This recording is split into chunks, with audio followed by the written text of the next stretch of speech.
Hey guys, William Murphy here. Welcome back to the channel. Welcome to another video. Had a slight issue.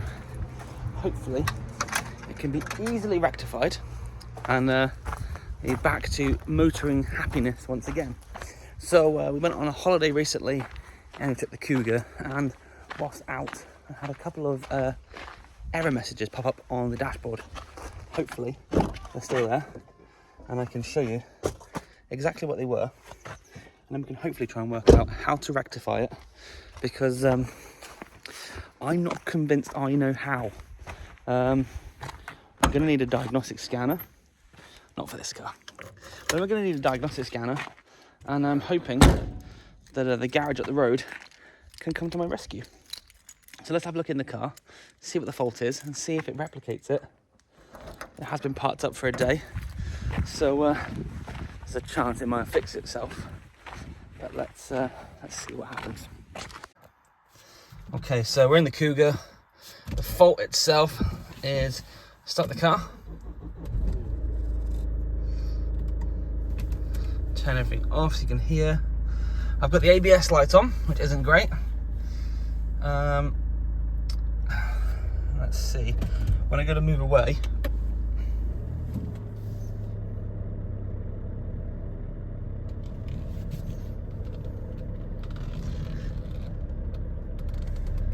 there we go. Real bad vibration. I can hear the rear wheels skidding. It's almost undrivable. Stop the car. So headlamp malfunction I'm aware of. That is because I have a non-adjustable headlamp on the front. However, if I do it again,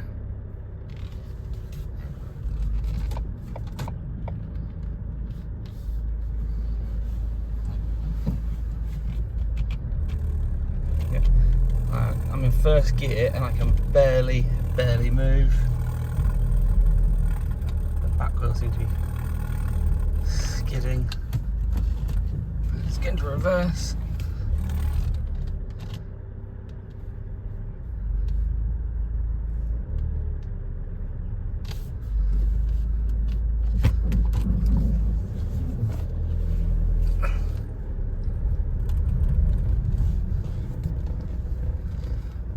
So, hasn't seemed to do anything just yet, but in a minute there'll be a warning on the dash that says all-wheel drive system overheated, temporarily disabled. Oh, hear that clunk?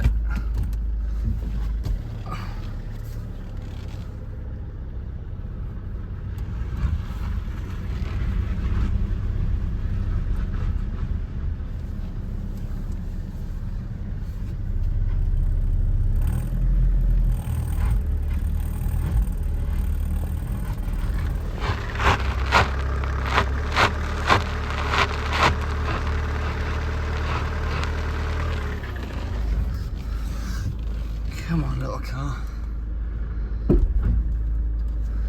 That was rear left just clonking, it sounded like.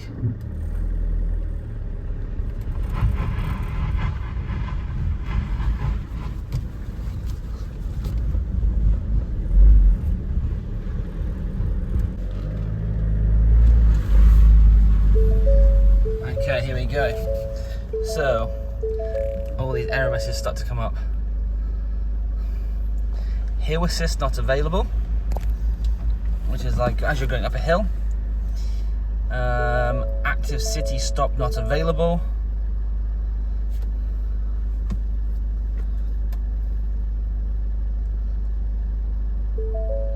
Front camera malfunction. I don't have a front camera on this, only the parking sensors, so I'm not quite sure what that's all about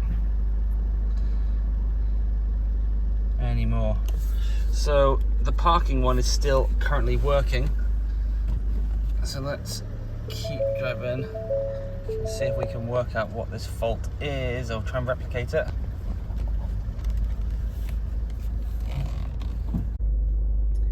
Right, I'm here at the garage. Unfortunately, it hasn't gone through the full sequence it has been doing. So I'm going to see if they can do a scan on the car with the hope that they can pick up a fault.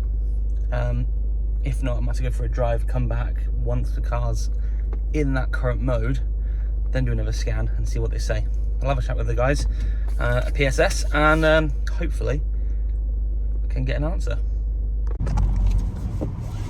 Right, okay, so good news, bad news. The good news is the guys at PSS are brilliant. All-wheel drive overheated. Okay, so it's now showing the display. Let me just show you what it does. You can see here, all-wheel drive overheating. So the good news is that Alex plugged it in, done a scan, and immediately showed up a fault with the left rear wheel speed sensor. Not displaying any readings. So that also then will indicate or have a correspondence to all of my other issues, i.e., hill start, the front camera, which I don't know why, active stop start, your parking sensors, your active parking, so I can press the button and I can have the car parking into a certain space, stop start, because the car isn't reading or isn't displaying how fast that wheel is turning.